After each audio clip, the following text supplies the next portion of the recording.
Disclosures and consequences. What happens when the fine print gets ignored? Welcome back to Disclosures and Consequences, a podcast about real estate disclosures. I'm your host, Jason Piskey, a California realtor and risk management specialist for real estate. And today on the phone, or on the podcast rather, I have Jason Sharon, and he is a mortgage broker out of South Carolina. Welcome, Jason. Well, thank you for letting me be here. Of course. So let's start with just, you tell me a little bit about yourself and my audience, your background, that kind of thing. Sure. So real quick, I guess the one-page summary on me is a Christian, a husband, a dad, a friend, and a mortgage broker. My job is to put people in debt for the rest of their lives. Hopefully not. That's just, it's a mortgage joke. Sorry. No. It's totally fine. Okay. So most of the time I'm talking about like disclosures on the real estate side as far as, buying a house or selling a house or whatever. It's a little bit different on the mortgage side. So if you could talk about some things you may have seen that maybe made a deal fall through or made something, made you have to work a little bit extra harder just to make things reach to the end, to close. Sure. Absolutely. Disclosures are the thing that keeps people out of hot water, and it's extremely important to read them.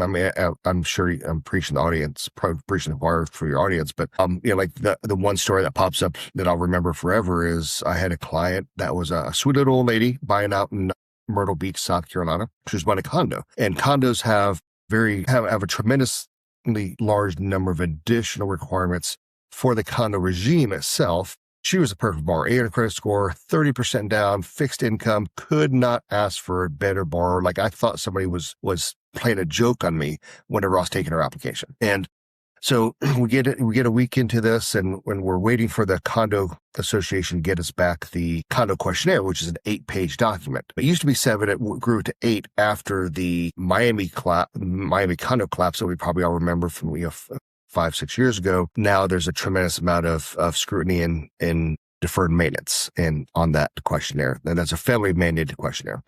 So that questionnaire comes back not with deferred maintenance, but comes back with that the association is being sued. They're under litigation. And that's not necessarily a deal killer. The person needs to understand what that means. And then obviously the underwriter, even if the person wants to move forward, the underwriter needs to understand what the limits of the risk are from that lawsuit. In this case, it was a tragic accident that happened. One of the previous homeowners who had documented that he had stairs that were not properly maintained.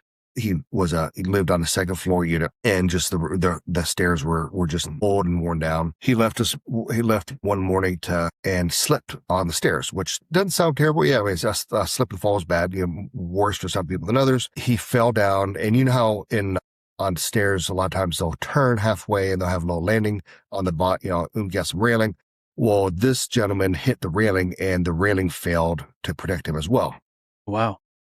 So he went through the railing, over the side, and landed face first on the concrete below, which when I first heard, I was like, oh, that sounds like a bad face scrape. Unfortunately, terribly, the gentleman is now paralyzed. Jeez. He hired an attorney as appropriate, and they opened up a lawsuit for $10 million.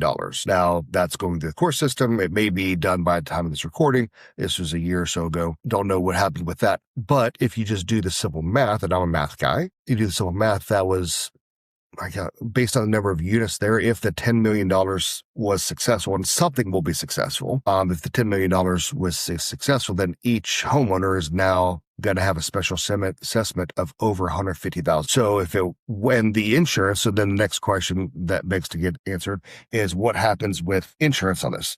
And absolutely, insurance will cover it. Insurance has a limit. In this case, I think the HOA was carrying about a $3 million all perils policy, or the policy limit was about $3 million. So ultimately, the lady decided she still wanted would still want the condo. Don't know why, but I could not find an investor that was willing to risk a $150,000 special assessment onto her, because in theory, that then becomes another monthly debt that she has to pay. And let's say that $150,000 over 5 years, that, could be hundreds of dollars, will be hundreds of dollars a month, not chump change. And I could not find an investor that would accept that risk. Interesting. And I know you may not have answers because it's a litigation for an HOA, but was the HOA looking for any kind of financing for the tenants that live there, to help to cover when the special assessment comes out? I mean, they probably would have at some point. I don't think they were to that place to start thinking about that, because they were still, they're still, fighting there was not a final decree yet, I guess. Right. That was the easiest way to say it. Right. No, that makes sense. I saw here in California, we've got a new balcony law for all condos and apartments. And so the state now mandates that they go through and they have a general contractor and an engineer come through and look at all balconies and at all apartment complexes and all condos. And, the older the condo, the more sketchy the safety of the balcony is. Sure. And I was looking at one for one of my clients that there was a known special assessment that was coming because the repair bill to repair all of the balconies was $2.5 million, and insurance isn't covering that.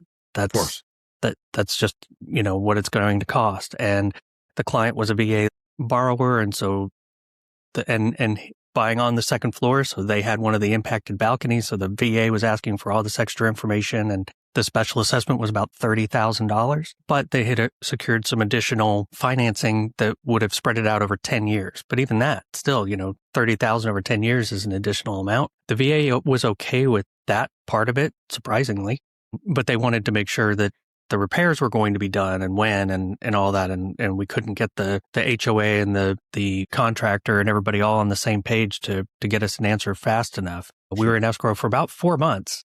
Wow. Before the seller was finally like, look, I can't, I got to sell this thing. He wasn't living there. It was a rental property for him. And after this assessment, he's like, it doesn't make sense. And he was just trying to sell, and he was trying. I mean, it was just a timing thing. It was just taking too long. Sure. This is a little bit different because it was fully disclosed. We knew about it up front. Right. Well, kind of like you did, I guess. You knew about it up front, but yeah, it's definitely, even knowing the truth, it can still be challenging to a deal. Have you had any situations where you found something and you're still able to close the deal, that it didn't just completely torpedo it altogether, and something unique that you were able to kind of work through and still get it all accomplished? I mean, nearly every file dies at some point. I know that sounds disconcerting. That sounds concerning for a lot of people listening to this, to have two industry professionals say that. But, there's a reason to decline every single file. Even like that lady, she was the perfect borrower. There was nothing, her stuff was flawless. There was nothing, you could not ask for a better borrower. But, the condo, with the collateral itself was an issue. I had actually a veteran buying a condo, so similar to your situation, where so let me back up. So VA has a condo list, and if the condo's ever been submitted to the VA proper, it's in the list, and that list is either approved or not approved, right? Rejected or whatever. This had been rejected due to insurance. So the condo did not have the proper insurance, and the insurance needed was, I don't want to bore people with the exact name, but it basically, if someone on the board steals money, someone on the board that has nefarious actions, there's insurance that covers that. And that's required, whether it's VA, FHA, Fannie, Freddie, it doesn't matter. That's typical customary insurance that condos should cover. But a lot of condos start, whenever the budget starts getting tough, the first thing they do is start paring down insurance coverage. And for this case, the HOA had in the past let that coverage lapse and chose not to renew it due to budgetary constraints. The present HOA was a veteran and had the wherewithal to realize that if you did not have a VA certification on your condo association and or a HUD certification for FHA, the properties are going to drop in value because you just have less borrowers that can purchase in that. So he had figured out, hey, it's not terribly expensive, maybe $1,000 a year, $800 a year. And it was a couple hundred units. So you're looking at, less than $1 a person is really what it was. So the board voted to reenact that insurance, and we were able to get, that to the underwriter, and the underwriter was happy, the collateral underwriter was happy. So condos are, I jest in my book, the book on VA loans is called VA mortgages declassified. It's just that it's the stuff that, that nobody tells you that you should know about VA mortgages. The chapter in there about condos is labeled "Condos Suck." And obviously I wrote it for veterans to understand, right? I mean, I'm not going to put that, on a real fancy book, but for veterans that want to understand their VA loan and what, a thing about buying a condo, condos suck. As we just had 3 examples off the top of our heads. Right. They're definitely challenging. That's probably more the proper way of saying it, but I don't disagree. You're not wrong in the proper way to say it. Yeah. But no, you're correct. And it's not always just the condo itself. It's oftentimes it's the association that's tied to it, and board members and presidents come and go. Sounds like you had one that, at least had a board president that was a little more self-aware and, wanting to make sure that they were protecting the value of the property itself overall. And not every president or board is the same way. I've got several podcasts that just talk about HOAs, so I'm not going to dive back into that again. But yeah, okay, so if you want a non-HOA story, I've got a loan right now. FHA, cash out. So it's disclosure, but it's not something that could have been disclosed. Lady owns a house, wants to do a cash out refi to get some money out to accomplish whatever. Title work came back with a $4,000 lien against the property. She's like, obviously she's furious. She's like, I don't have a lien on my property. Well, ma'am, give the title company a call. They could help you walk through it. I don't know what it is. I don't know the details. It's in public record. Some stranger to you found it. Her husband, who passed away, had a lien against him. That lien, if you have a personal lien and you have a primary residence, and I believe this is in all 50 states, that lien will be attached to your primary residence, whether you're alive or dead. It doesn't matter. So she went off, and this is kind of funny. She went off, that MFer is even screwing me over when he's dead. I can't believe that.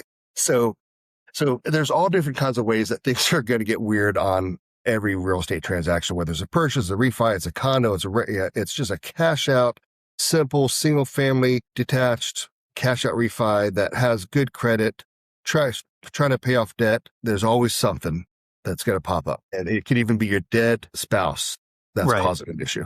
And yes, that at least here in California, that holds true as well. That's not you guys are a little bit different, and there's 11 states out of 50 that are community property states, which means that you understand this. Your listeners won't. Where the spouses of the debt even need to be considered in the mortgage, even if the person's not on the mortgage application. So if I was doing a loan for somebody and I'm doing the loan in just the wife's name, and the husband's not on the loan for whatever reason, credit or income or whatever, but the husband's got $1,000 a month truck payment, the wife has to qualify for the house, including the husband's $1,000 a month truck payment, which can be deal killing in a lot of conditions. It is. I've seen it happen on several occasions on my end as a realtor. Yeah. Where the couple gets so excited to buy their new home, they go out and they buy furniture and they open up a credit card to finance the furniture that they're going to put in the house, and then it doesn't make them qualify for the home anymore. Yep. So I got burned one time, and it became part of my regular opening conversation with every buyer I ever worked with. Don't buy a car, don't buy furniture, just wait. Let's close escrow first, and then you can go and do whatever you need. I have 3 automatic emails in my system for that. Once at pre-qual, once at contract, once at unapproved with conditions, because they're not going to listen. They're not going to hear. They only hear what they want to hear. And I've had the same thing. I've had a deal fall out because the person went and bought $4,000 worth of furniture to save $400, and that kicked the debt to income ratio up too high whenever I had to manually add it. So the listeners may be wondering, well, how are they going to know? It's 2 days before closing. How the underwriter knows is there's a quality control credit check that occurs there at the end. So the federally mandated thing is within the last 10 days prior to closing. So if you're closing on the 10th, it's got to happen between the 1st and the 10th. A lot of times it doesn't happen until the day before closing, due to workflows and that kind of stuff for the underwriter. So the day before closing, your credit's going to get a soft pull is not going to include the score. It's not. It's only going to. It's only going to look. It's called an undisclosed debt monitor (UDM). It's going to look for inquiries. It's going to look for new lates. It's going to look for new liabilities or new derogatories. So if a collection popped up, if a charge off popped up, or if a new loan popped up, or there's a credit inquiry. So even if you did not open the credit, you're going to get asked about an inquiry on your credit report. So that's how it's found, and it happens in the last 10 days, normally with the last 48 hours. Yeah, that's actually a good tip for everybody, because it does happen often. Like you said, you even have automated emails that you send out, and I got into the habit of doing the same, and kind of beating that drum, if you will, of, hey, don't do this if you're in the middle of, buying a house, because you could lose the house. So you mentioned that you're an author. Tell me a little bit more about the books that you've written. Great. I appreciate that opportunity to plug. All the books are on Amazon. They're all mortgage related. The first one I wrote is called VA Mortgage Declassified. And that book is written for, the audience is veterans that want to buy a house. And it's actually VA Mortgage Declassified, don't get screwed by the lender. So it's all the ins and outs of what you need to understand on a VA loan, written by a veteran for a veteran to understand in veteran speak. I poke fun at the Marines in it. So I was the Navy.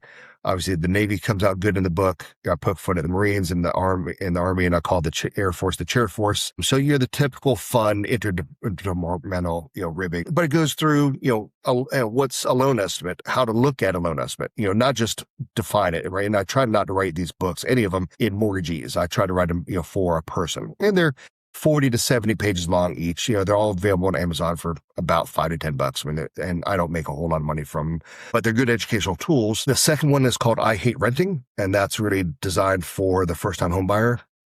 What they need to understand in order to prepare to buy a house, down payment, credit, debt to income ratio, gifts, that kind of stuff. The third book I wrote is actually for your colleagues. It's called Mortgages for Realtors. And it's all the stuff that I keep getting asked over and over. All the books are the stuff I keep getting asked over and over and over. And I'll come back in a minute to how I wrote the first book. But the third book is Mortgages for Realtors, which is what realtors need to understand about the mortgage world and how they can guide their clients in the mortgage transaction, right? Because your job as a real estate agent is, first half of your job is to find the house. Second half of the job is risk mitigation, right? Once you're in a contract, your job as a real estate agent, the only thing your job is to keep that deal apart. Keep that deal from falling apart. And how do you do that? You do that through your vendor relationships, right? The inspector, that's going to do a thorough job, but give proper perspective. The insurance person, that's not going to have them have a way over insure the property. The mortgage guy that knows his stuff, the termite inspector, that's, not going to, call an ant infestation, termite. You've got your vendor relationships, the title company that's not going to gouge, that doesn't have Gucci insurance policies.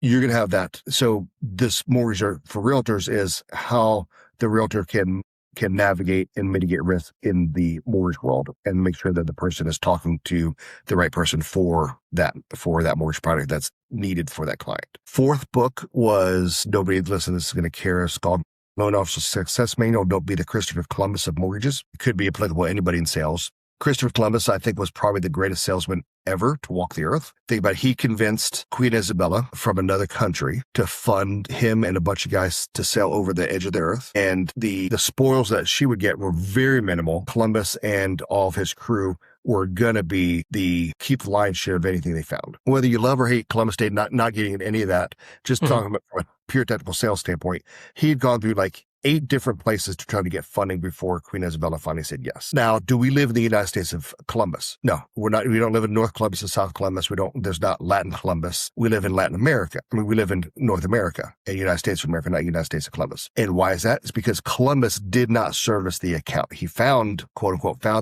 the Americas, but he didn't service it. Who did? Amerigo Vespucci. He set up the trade routes, the shipping routes, the navigation schools. He did the marketing post-closing and kept the account, so much that there's 2 continents named after the guy. We, as mortgage guys, close the deal. Some of us do a good job. Some of us do a crappy job. Do we get called back for every deal that our past clients do? No. 30% of I think I've done okay at 30% of my current deals every month are from past clients because I try to service the account. That's what the book talks about is how to service the account post-closing. Don't be Christopher Columbus. The fifth book is called Renters Make You Rich. And it's all about how building a real estate portfolio expands your financial wealth. And it's not about financial wealth growth. The book is how to finance and how to identify investment properties. So we go through loans where you don't use your personal income. It only uses the rental income from the property to qualify. So that's the kind of stuff that I talk about in that book. Okay, nice. So what are some things that maybe agents need to be aware of when talking to a mortgage broker like yourself? What In your opinion, what separates a good agent from, I don't want to say a bad agent, but, how about from a good agent to a stellar agent? How about that? Yeah, for sure. So I do say I know all the good agents and I do know all the bad agents. So whenever someone wants an agent referral, and I make nothing out of agent referrals, right? That's illegal for a non-agent to make money out of an agent referral. But I refer agents at least once a week. I have a pretty decent consumer direct, pipeline coming in. If I was going to talk to a client, and since we're talking about VLOs and that's the majority of what I do, I use these words almost every day whenever I'm talking to somebody. I actually used them yesterday. A person wants to buy in Macon, Georgia. A veteran wants to buy in Macon, Georgia. She doesn't have an agent there. She said, "Hey, do you have somebody there?" I said, "I do, but not somebody I'm willing to risk my reputation on because I did a transaction with her and she wasn't that great. She wasn't bad, but she wasn't that great." I said, "Here's what you do. So you call an agent, you research, reviews, that kind of stuff. And then you ask the agent one question and you're going to get two different answers. That's going to be some flavor of one of these two answers. Say, hey, what do you think about VA loans?" And you just shut your mouth and sit there and listen. They're going to give you two flavors of answers. You're either going to say, "Yeah, they're tougher. Maybe talk to your loan officer about doing a conventional loan and we'll go that route." I said, if you get that person on the phone and that's the answer you get, you block their contact. If they say, "Yeah, VA loans are tougher," and by the way, both of those answers are wrong. VA loans are not tougher.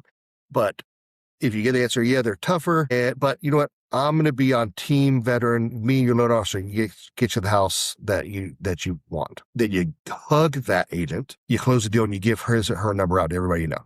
So that's how I would define, going from good to stellar is understanding that we need to serve the client how they want to be served. Of course, there's limitations. I mean, if their budget is $200,000, you don't go show $400,000 houses or whatever. But if it's in the wheelhouse to do, it's their house, it's their loan, not ours. Correct. That's actually something that I run across often is that, the real estate agent ends up kind of putting themselves in their client's shoes and "Oh, well, I don't particularly like this view, or I don't like this HOA, or I don't whatever." And it's not about the agent, it's about the client. And if the client wants to live there and they're okay with whatever the glaring issues are, it's okay to point them out and say, "Hey, there's this, but it's not, you shouldn't buy it because of this." It's ultimately their decision, and the agent is supposed to be a facilitator in making sure everything happens. Documenting everything and making sure that they don't come back and say, "Oh, you didn't tell me this later," but it's not about the agent, and it's also not about the agent's commission. And that's the other thing I see all the time is agents, and other people say this, I didn't invent this word, but other agents get commission breath. Sure. And you can see it. There's that desperation. And here in California, at least over the last couple of years, there's been more and more of that.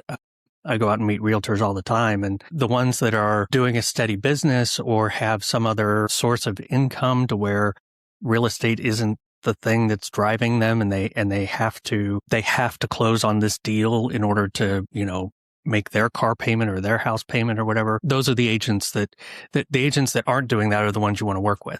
Correct. The worst thing is a part-time agent.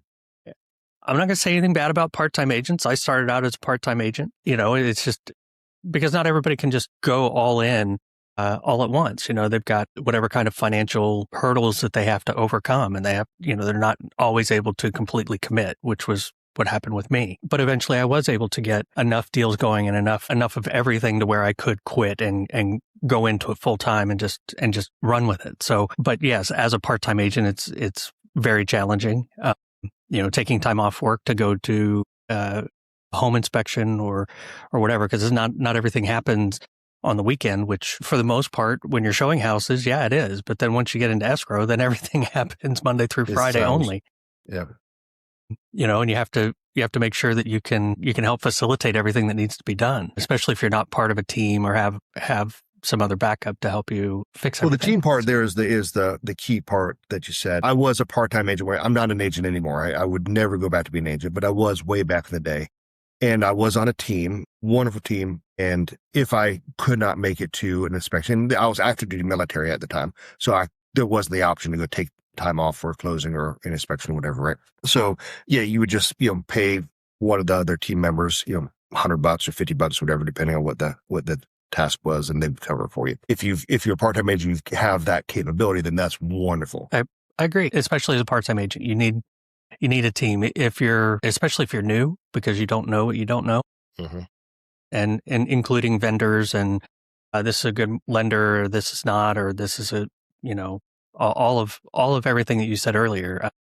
Especially when you're first starting out or you're brand new. If you don't have a team, you don't know who's a good plumber to call and tell you if the plumbing is actually good. The inspector noted it, but now the buyer is more curious about, well, how much is this going to cost us? And if you're just calling any random person out of the phone book, that's if they even have phone books anymore. But if you're just calling any random person off of Yelp, it may or may not be, helpful to you. So I just thought of a horrible story for plumbing. Client was buying a short sale, and you can imagine already the terrible things that happened in a short sale. And no, I'm sorry, it was a foreclosure. I correct myself. It was a foreclosure.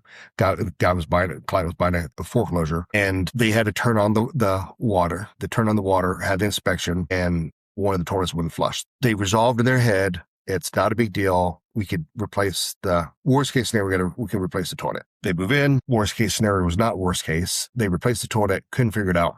Hire somebody to put a borescope down the plumbing drain, and the borescope hit a wall. Couldn't go any further. Okay. So then they started, they'd already tried to put a snake down there. They hired somebody with a bigger snake, couldn't get through it. Whenever they put the borescope down, they found out that it was concrete. The departing resident was so bitter that they took a bag of Quickcrete and flushed it down the toilet. I've run into that as well. Gee. In 2011, I worked for a mortgage company and I was the collector. And so I would call on the people. Every house that I had to call on was within about 100-mile radius of the office. And so I would call on the phone and try and get them and find out when they're going to make their payment. And if they didn't answer, my job was to drive to the house and knock on the door and talk face to face. Also, when a house would go into foreclosure and we got it back from the courts, it was my responsibility to sell it. So I would have to go in with a locksmith and then do an assessment on what's wrong with the house and everything else. And we would see everything would be just completely gutted. All the cabinets gone, the bathroom fixtures are ripped out. In one case, somebody had gone through and literally pulled all the copper wiring out of the walls. Like you could just see it running up the wall. So the foreclosures they're personal to the person that's being foreclosed. It's a challenge for whoever comes in to buy it after. And what I've found is most banks, when they get it back as an REO, they'll do an inspection, but they're not going to do a pipe inspection to find out, did somebody dump a bunch of concrete down the pipes? They should, but they don't, and that's kind of a cautionary tale then as well for anybody that's considering buying a bank-owned property, to make sure that you're doing a full inspection, including pipes and electrical and whatever, because you don't know what the previous owner did. They didn't leave on good terms. Let's just put it that way. Yeah. So, okay, one final question. This one, trying to think how best to phrase it, but it's one that I hear all the time, and it's about AI, artificial intelligence. In your world, are you encountering a lot of issues with AI, or are you seeing it? Like, are people adopting it? How so? I know it's a very open-ended, kind of broad question, but I literally, there's once a week here, I'm getting some invitation to go to some seminar or webinar or whatever about AI and how it can better your life and everything. So the joke in my family, I love the question. The joke in my household right now, grew from what are you doing? And it was fighting with AI because I'm knee deep into AI every night, developing out. So I'm a systems guy. I'm a systems procedures checklist guy. We didn't get into it before this. I was a nuclear engineer. So you don't run a nuclear reactor without very specific procedures or very specific, processes and checklists. So I took that. One of the reasons why I think I get a lot of repeat clients is the clients have a relatively smooth process with me, and it's because I have the checklist to make sure nothing gets dropped. So right now I'm using AI to ensure those checklists are even better than they are, and then how to implement them by my work family. I don't call them employees. My work family can then utilize that. So not only am I fighting with AI, I joke now that I use Claude Code, that I made more mistakes last hour than I'd made all year to date. But where I hear mortgage guys, and this is a terrible thing to hear, it's like, yeah, I'm going to have it underwrite bank statements for me. Whoa. You cannot put a borrower's personal information into AI unless it's AI on your local server and you own the large language model yourself, which there are options out there for that. They're talking about just putting it, putting W2s and pay stubs in ChatGPT and say, hey, calculate income for me, or put Schedule C's in Anthropic, in Gemini or whatever, and get so. I actually created and implemented an AI policy in my company that if you use AI, the boundaries are borrower's personal information. Absolutely use it for marketing, absolutely use it for research, absolutely use it for anything to make your life easier, but you can't go and utilize it for borrower's personal information. Good point. I see agents that will take disclosures and HOA documents and whatever, and they'll load that in, and then just it's only as good as the output or the input that you get. They'll just say, oh, what are some red flags that I need to see here, and they miss stuff because it's AI.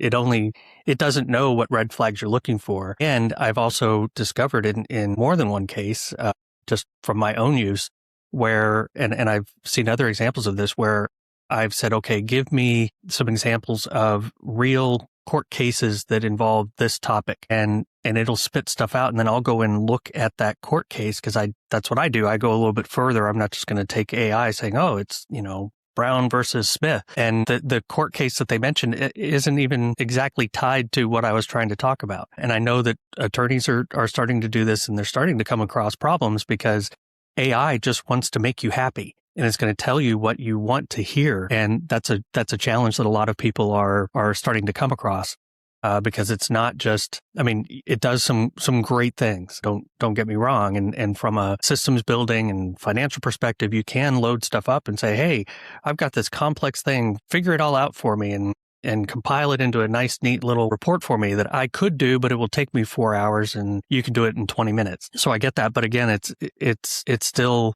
in learning. It's not there yet.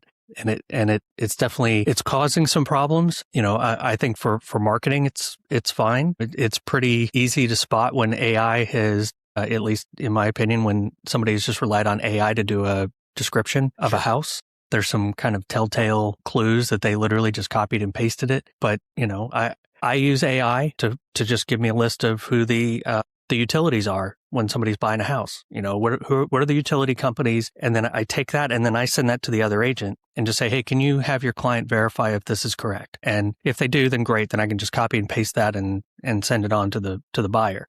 And it saves me from having to try and figure out, is this one SDG&E? Is it PAC-G&E or whatever? So I've said this several times over the last month because I'm normally running 2 laptops and I'm normally running Claude Code on both laptops at the same time. Like right now, to my right, I've got Claude Code working on a new website for me, and it's been working for about 17 hours because it started yesterday.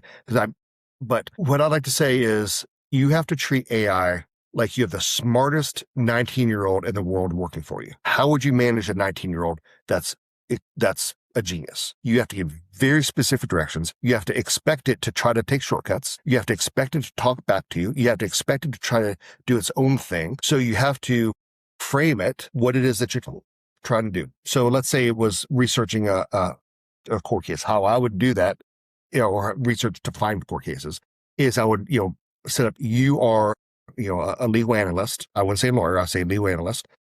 I want you to look at public records from this time to this time for this topic. And then once you've done it, return that, save it in the markdown file, and then go back and review the findings from that to see if it aligns with the original prompt. So you build in how to check, you build in for it to go test itself. And a lot of people don't put in the guardrails. A lot of people don't put in the retesting. So for me, for guidelines, so I do guideline research a lot, for mortgages. So let's say I'm going to go look at condo stuff, since we were talking about condos earlier. So I will ask a particular condo scenario and say, go to Fannie Mae. If I just say, hey, can I do this in a mortgage? If that's my prompt is that, then it's going to go find joemortgage.com/condo, and it's going to believe whatever joemortgage.com put on this condo page. Whereas the guardrails you have to set up is you can only use .gov sites for your references, or you only can go into the 4,000. If we're talking about, an FHA loan, you could only go into HUD.gov and use the 4000.1 manual, make sure it's the most recent date. And then when you find the answer, give me the page number and the paragraph where it came from. So you have to put on guardrails. Yes, you have to be very specific. Yeah. For whatever you do, right? And it's no different than like if you're asking your spouse, hey, hand me that. You're on the ladder. And you said, hey, hand me that. And really what my wife could do is give me the hammer that's over there. But if say, hand me that, and I point at the kitchen. She could show up with a hammer. She could show up with a pot. She could show up with a stick of butter, right? I mean, I have to tell her what that is. So I'd say, hey, the hammer that has the green handle that's sitting next to the microwave, hand me that. And then I'm going to get the thing that I want from my wife. AI is no different. You have to tell them exactly what it is that you're looking for, put in the guardrails, and put in the testing, the post-retrieval testing, to make sure that it gave you what you're looking for. Excellent. I love that answer. Thank you. Well, that's really about all that I had. Do you have any other comments or questions? Or No, man, it was a lot of fun, and honored to have been here. All right. I thank you, Jason, again for being on the show. Jason Sharon, mortgage broker out of South Carolina. All of his contact information and everything will be in the show notes. So once again, thank you for tuning in to Disclosures and Consequences, and I'll see you on the next one.